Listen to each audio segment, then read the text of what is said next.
పృథ్వీ గారు అనగానే మామూలు బాంబులు కాదు. అవును. ఒక పక్క మీడియా కానీ ఎక్కడైనా మీరు అలా కనబడితే ఏం చెప్పాడు పృథ్వీ అని ఒక క్యూరియాసిటీ ఒక పక్క మీడియాలో ఎంత ఉందో ప్రేక్షకుల్లో కూడా ఎంత ఉంది. అవునండి. దీనికి ముఖ్య కారణం ఏమై ఉంటుంది? ముఖ్య కారణం అంటే చాలామంది మామూలుగా తెలుగులో మా తాడేపులూడలో అనుకుంటూ ఉంటారు. ఇప్పుడు ఏంటంటే వేరియేషన్ స్టారు, లేకపోతే ఏది మాట్లాడినా వైరల్, అవి పక్కన పెట్టేస్తే వైరల్ అనే పదానికి నోటి దోల అనుకోండి. మళ్ళీ ఎందుకు మన అన్నీ ఏంటంటే వైరల్ అవుతాయి నోటి దోల ఉన్నట్టు మాట్లాడటం. ఈస్ట్ వెస్ట్లో మాకు తెలిసింది అదే, లోపల ఒకటి బయట ఒకటి ఉండదు. మళ్ళీ రేపొద్దున మళ్ళీ మామూలుగానే మాట్లాడతాం. నోటి దోల వల్ల వచ్చిన ప్రమాదాలు ఏంటి సార్? నోటి దోల వల్ల ఇది బ్యాడ్ అవుద్ది, ఇది మంచి అవుద్ది అనేది ఏమి నేను చూడండి. సో నోటి దోల మనకి లాస్ చేస్తుందని తెలుసు, కానీ ఉన్నది జనాలకు తెలియకపోతే ఎలాగా? కరెక్ట్. ఇప్పుడు వీడు మంచోడు మైక్ తీసుకుని ఇప్పుడు మేము తిరిగాము 2014లో అపోజిషన్లోకి వచ్చాము. అప్పుడు తర్వాత 2019 తిరిగాము. అదే ఎక్కడ శ్రీకాకుళం నుంచి శ్రీకాళహస్తి వరకు తిరిగానండి నేను.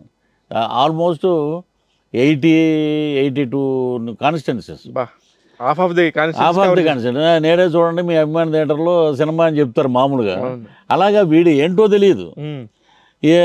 యువజన నాయకుడు, బ్రహ్మాండం, నియోజకవర్గంలో పేరు ప్రఖ్యాతులు, అది ఇది అని అంటుంటే ఆ ఫ్లోలో అలా మాట్లాడాం. నియోజకవర్గంలో పేరు ప్రఖ్యాతులు అంటాడంటే వీడికి ఏమన్నా చిప్పు ఏమన్నా దొబ్బిందా అని ప్రజల్లో ఇటు మాట్లాడుతున్నప్పుడు ఒక వర్గం ఏదో డిస్కస్లో పెట్టినప్పుడు అంటే ఇటు కరెక్ట్ కాదేమో. అలాంటి వాళ్ళందరూ గెలిచారు ఏదో దేవుడి దైవల్లో, ఆ గాలి వల్ల.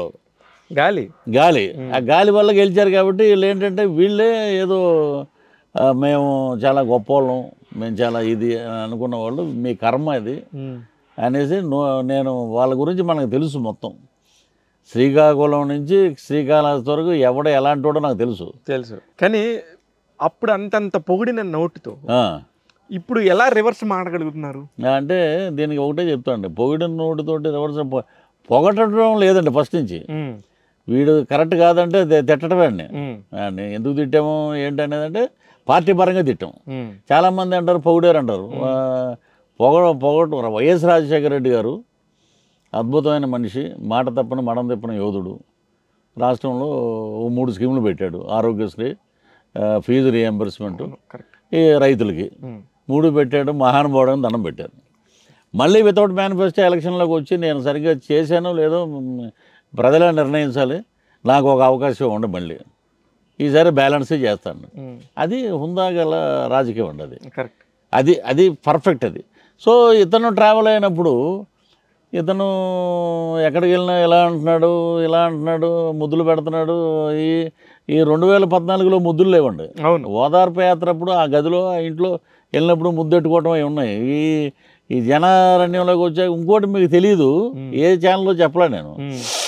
2014లో అంతకుముందు 13 మధ్యలోంచి లోటస్ పాండ్కి వెళ్ళటం, ఈ కార్యక్రమాలు ఎన్ని అయ్యి ఒక కండవ మెడలు వేసుకుని జనాల్లో తిరగడం. కానీ 2018 వరకు జగన్మోహన్ రెడ్డి ఎలా ఉంటాడో మాకు తెలియదండి.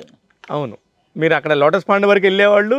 మేము వెళ్తే ఏమంటే ఒకసారి ఫోటో దిగండి అంటే ఫోటో లేదు ఏం లేదు పదండి అంటే చాలాసార్లు ఇదేంటి ఇది వైజాగ్ ఎలక్షన్ టూర్కి వచ్చాం, మనం ఎండల్లో తిరుగుతున్నాం, కాళ్ళు బలపాలు కట్టుకుని ఫోటోలు లేవు ఏం లేవు అంటే తోసేసేవాళ్ళు. అసహ్యంగా అనిపించేది మాకు. అప్పుడు తెలియలేదు 5 ఏళ్ల పాటు అసహ్యం అనిపించింది మాకు. ఏంటి సర్లే ఏదో మనకి ఇచ్చిన పని మనం చేద్దాం, సరే వెళ్ళిపోయాం. 2018 మధ్యలో మేము లోటస్ పాండ్కి వెళ్ళినప్పుడు అక్కడ ఫోటోలు అవి దిగాక అప్పుడు ఆయనతోటే అన్నా నేను, ఇలా ఉందండి గడిచిన చరిత్ర. ఇప్పుడు వచ్చాక కష్టపడి పనిచేసాం, రాజశేఖర రెడ్డి ఆశయాలని ముందుకు తీసుకెళ్తాడు అనుకున్నాం. ఒక background as a CM son, ఆయన చేసిన అద్భుతమైన కార్యక్రమాల వల్ల ఇతనికి అది ప్లస్ అయింది. ప్లస్ ఇంకోటి ఏమన్నారు, తండ్రి లేనోడు, పాపం ప్రజా సమస్యల మీద పోరాడుతున్నారు, అది ఏదైనా అనుకున్నారు. కానీ నాకు తెలిసిన 151 మంది ఎమ్మెల్యేల్లో శ్రీకాంత్ రెడ్డి అని ఉంటాడండి. రాయచోటు ఏంటో తెలియదు, శ్రీకాంత్ రెడ్డి. అతను కోడుమూరు శ్రీనివాసులు అని ఆయన ఉన్నాడు. వాళ్ళిద్దరే పర్ఫెక్ట్ జెంటిల్మెన్స్. మిగతా వాళ్ళంతా రమణారెడ్డి గారు, ఎన్టీ రామారావు గారు గుండమ్మ కథలో నాకు కూడా ఒక కోటు తీసుకురా బుల్లోడు అంటే నీకెంత కోటు అంటాడు, నేను నీకన్నా పనికి మళ్ళీ ఉన్నా అంటాడు రామారావు గారు. అలాగా మిగతా బ్యాచ్ అంతా స్క్రాప్ బ్యాచ్. స్క్రాప్ బ్యాచ్ అంటున్నారు. రోడ్ నెంబర్ 45లో వైఎస్ఆర్సీపీ ఆఫీస్ ఉండేది. మీరంతా లోటస్ పాండ్లో ఉండేవాళ్ళు. అవునండి. ఇక్కడికి వచ్చి మంచి స్పీకర్స్ ఉండేవాళ్ళు, లైక్ అంబటి రాంబాబు గారు.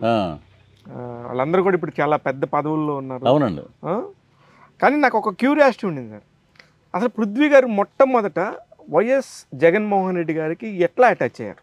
దానికి ఒక కథ ఉంటుంది కదా సార్? దానికి ఉండవు, ప్రతిదానికి అక్కడ అంతా చరిత్రలే అండి.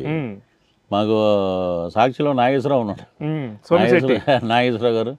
ఇలాగా వెళ్ళి ఆయన కూర్చున్నాడు, ఏదో కేఎన్ఆర్ గారు వస్తే ఇంకో ఆయన ఓఎస్ఆర్ గారు అంటే జగన్ గారు పిఏ ఓఎస్డి గారు, ఇంకో ఆయన పెద్ద ఆయన కృష్ణమోహన్ గారు కూర్చుని ఉన్నాం. కూర్చోగానే బాగా మాట్లాడతాడు, చెడు కూడా ఆడుతున్నాడు, మొత్తం ఇండస్ట్రీలో ఎవరు లేరు, ఇతనే మొత్తం అన్నప్పుడు ఆయన వచ్చాడు. ఇలా దండం పెట్టుకుంటూ వచ్చి ఏమన్నా బాగున్నారన్నా అన్నాడు. అప్పుడే ఫోటో.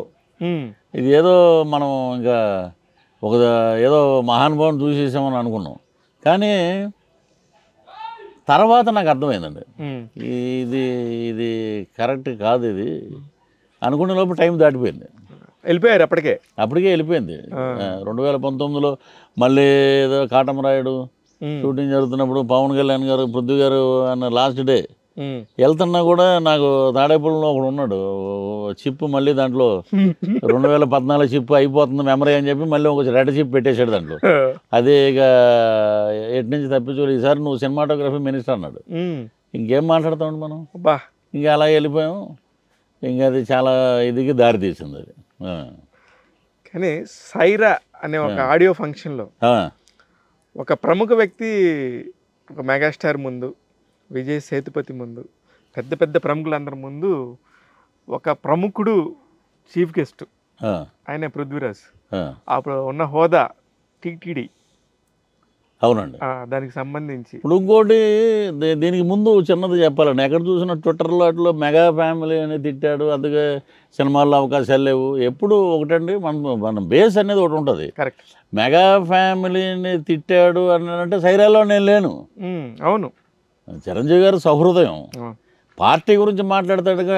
యాజ్ ఎ యాక్టర్ అతను మనకు కావాలి. సురేందర్ రెడ్డికి చెప్పి మనల్ని పెట్టించారు దాంట్లో. ఆ రోజు నేను జీవితంలో మర్చిపోలేను. ఎల్బీ స్టేడియంలో సన్నటి తుంపర్లు అక్కడ రాగానే ఎస్యూబీసీ చైర్మన్ అన్నప్పుడు పవన్ కళ్యాణ్ గారు ఉన్నారు, అక్కడ రాజమౌళి గారు ఉన్నారు, విజయ్ సేతుపతి, చిరంజీవి గారు, వీళ్ళందరూ ఉన్నారు. నేను వెళ్ళి మాట్లాడానండి గట్టిగా. వన్ అండ్ ఓన్లీ చిరంజీవి గారనే అన్నా, ఎప్పటికీ అదే మాట అంటాడు. పవన్ కళ్యాణ్ గారిని కూడా ఇప్పుడు యామిని సాధినేనని అధికార ప్రతినిధి, ఇప్పుడు బీజేపీకి వెళ్ళినట్టుంది ఆమె, ఏదో మాట్లాడితే నేను ప్రెస్ మీట్ జరుగుతున్నప్పుడు కూడా ఆపండి అయ్యా, ఈజ్ హీరో తెలుగు సినిమా ఇండస్ట్రీకి, ఆవిడ అలా మాట్లాడితే నాకు నచ్చదు అని చెప్పి నేను లేచి వెళ్ళిపోయా ప్రెస్ దాంట్లోంచి.